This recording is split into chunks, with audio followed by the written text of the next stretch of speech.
आज की तकरीर का मौजू है खुदा का तसव्वुर मुख्तलिफ मज़ाहिब में। अब हम तस्करा करेंगे सिख मज़हब में खुदा का तसव्वुर क्या है। सिख मज़हब वजूद में आया 15वीं सदी के आखिरी में और इसके बानी थे गुरु नानक साहिब। और ये शुरू हुआ एक ऐसे इलाके में जो 5 नदियों का इलाका था और कहा जाता था पंजाब, जो मौजूद है पाकिस्तान और नॉर्थ वेस्ट इंडिया में। और गुरु नानक साहब जो इसके बानी हैं वो पैदा हुए थे हिंदू धर्म में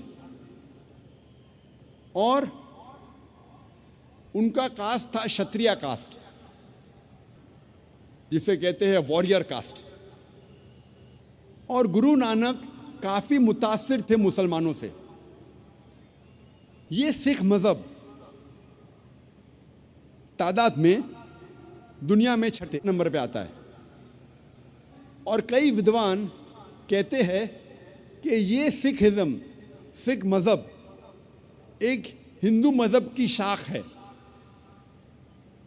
और सिखिज़्म, सिख मज़हब आता है लफ्ज़ शिष्या से, जिसके मानी है स्टूडेंट, फॉलोअर, डिसाइपल, जिसके मानी है तालिब,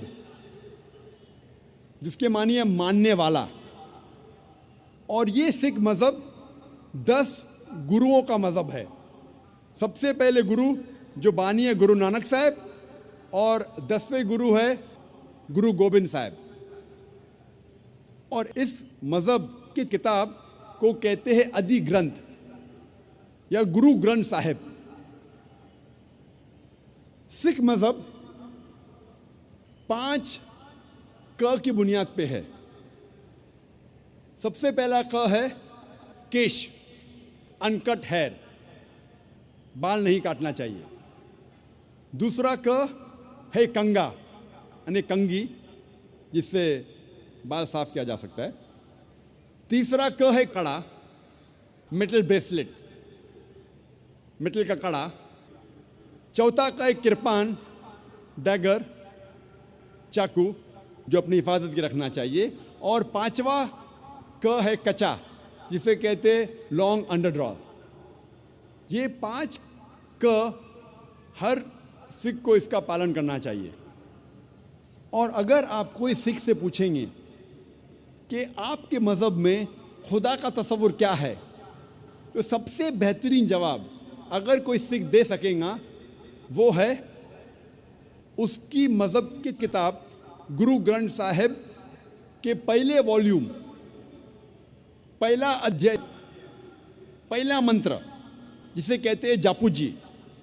first volume of Guru Granth Sahib, first chapter, first verse called as Japu ji, जिसमें लिखा है कि खुदा एक है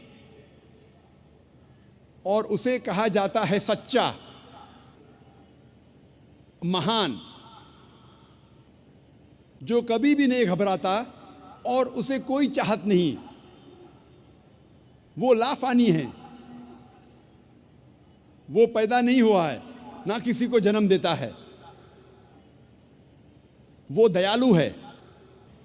सिख मज़हब में बुत परस्ती हराम है। सिख एक ही खुदा को मानते हैं, एक ही ईश्वर को मानते हैं, जिसे अनमैनिफेस्ट फॉर्म में कहा जाता है एक ओमकारा और मैनिफेस्ट फॉर्म में कहा जाता है ओमकारा। और जब आप गुरु ग्रंथ साहिब पढ़ते हैं, ओमकारा के कई सिफात है। इस ईश्वर को कहा जाता है अकल, माने इटर्नल, मानी लाफानी। उसे कहा जाता है करतार, मतलब क्रिएटर, मतलब खालिक। उसे कहा जाता है सत्यनामा, जिसके मानी होली नेम, जिसके मानी पाक नाम। उसे कहा जाता है परवरदिगार, मतलब चेरिशर, मतलब पालने वाला। उसे कहा जाता है साहिब, मतलब लॉर्ड, मतलब रब। उसे कहा जाता है रहीम, मतलब मर्सीफुल, मतलब रहमत वाला। उसे कहा जाता है करीम, मतलब बेनिफिशेंट, मतलब करम वाला।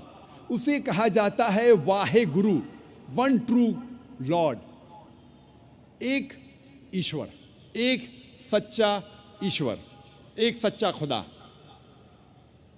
सिख मज़हब में बुत परस्ती हराम है, और सिख मज़हब में अवतार वदा का भी फ़लसफ़ा नहीं है कि खुदा अवतार लेते हैं इंसान बनते, ये फ़लसफ़ा नहीं है।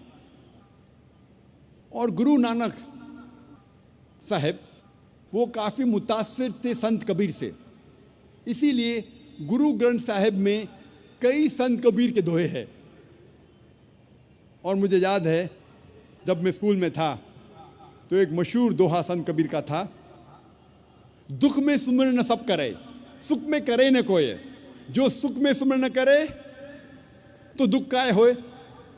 इसके मानी कि दुख में ईश्वर खुदा की इबादत सब लोग करते हैं, लेकिन सुख में ईश्वर और खुदा की इबादत नहीं करते। जो इंसान सुख में ईश्वर और खुदा की इबादत करता है उसको दुख कभी भी नहीं होगा। यही लिखा है कुरान मजीद में,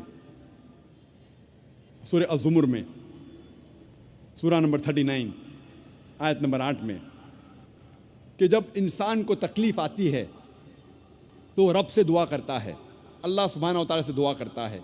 लेकिन जब अल्लाह सुब्हानहू व तआला उसकी तकलीफ़ को दूर करता है तो इंसान रब को भूल जाता है और रब के साथ दूसरे को शरीक करता है।